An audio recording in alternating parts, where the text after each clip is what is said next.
कांग्रेस में बदलाव की चर्चा के बीच दिग्गज दिल्ली में बैठे हैं। बैठकों से लेकर 1-to-1 चर्चाओं का दौर भी जारी है। फैक्टर फाइटिंग कमेटी अपनी रिपोर्ट जल्द ही हाईकमान को सौंपने जा रही है। इसी बीच सबसे बड़ा सवाल पीसीसी चीफ के पद को लेकर गहराता हुआ यहां पर नजर आ रहा है। छत्तीसगढ़ कांग्रेस में विधानसभा और लोकसभा चुनाव में हार के बाद फैक्ट फाइंडिंग कमेटी का गठन किया गया था। कमेटी ने सोमवार को वरिष्ठ नेताओं से दिल्ली में 1-to-1 चर्चा के बाद अपनी रिपोर्ट हाईकमान को सौंप दी है। इससे पहले छत्तीसगढ़ कांग्रेस के दिग्गजों का दिल्ली में जमावड़ा लगा। पीसीसी चीफ दीपक बैज से लेकर पूर्व मुख्यमंत्री भूपेश बघेल, पूर्व उप मुख्यमंत्री टीएस सिंहदेव, पूर्व पीसीसी चीफ धनेंद्र साहू, मोहन मरकाम समेत कई दिग्गज दिल्ली में मौजूद रहे। फैक्ट फाइंडिंग कमेटी के चेयरमैन वीरप्पा मोइली ने सभी नेताओं से चर्चा की। माना जा रहा है कि फैक्ट फाइंडिंग कमेटी हार के कारणों के साथ ही पीसीसी में बदलाव की संभावनाएं तलाश रही है और इसीलिए सभी नेताओं से 1-to-1 चर्चा कर उनसे राय ली जा रही है।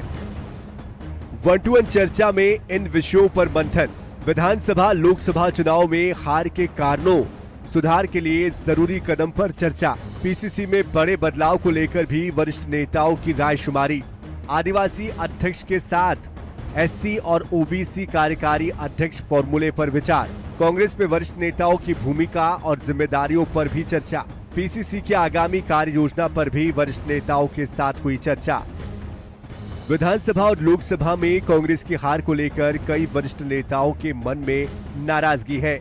इसके पीछे टिकट वितरण से लेकर कुछ नेताओं के जिद को जिम्मेदार माना जा रहा है। इन सभी तथ्यों पर फैक्ट फाइंडिंग कमेटी ने कार्यकर्ताओं से भी फीडबैक लिया है। अब कमेटी अपनी रिपोर्ट हाईकमान को सौंपने जा रही है। रिपोर्ट के आधार पर पीसीसी में बदलाव को लेकर निर्णय लिया जाएगा। पूर्व उप मुख्यमंत्री टीएस सिंहदेव ने बैठक को लेकर कहा है कि चुनाव में हार को लेकर चर्चा की गई, रिपोर्ट के आधार पर आगे निर्णय लिया जाएगा। दूसरी ओर प्रदेश में भी इसी बैठक को लेकर सियासत गर्म है। डिप्टी सीएम अरुण साव ने कांग्रेस में अंतर्कलह के आरोप लगाए, तो वही पूर्व मंत्री शिव डहरिया ने उनके बयान पर पलटवार किया। मोइली जी की अध्यक्षता में जो समिति गठित हुई थी, इन्होंने छत्तीसगढ़ में जाके और हर संभाग में हर विधानसभा से लोगों को चिन्हांकित करके बुलाया था और उनसे फीडबैक लिया था।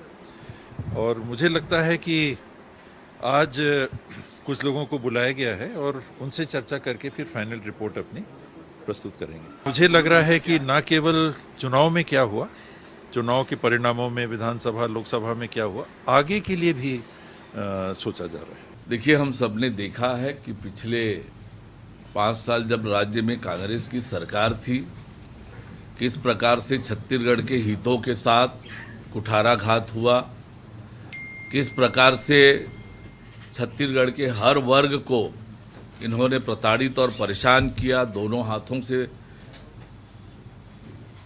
छत्तीसगढ़ के लोगों को लूटने का काम हुआ। हार पर इनका सिर उठव्वल होना है, हो रहा है और आगे भी होगा।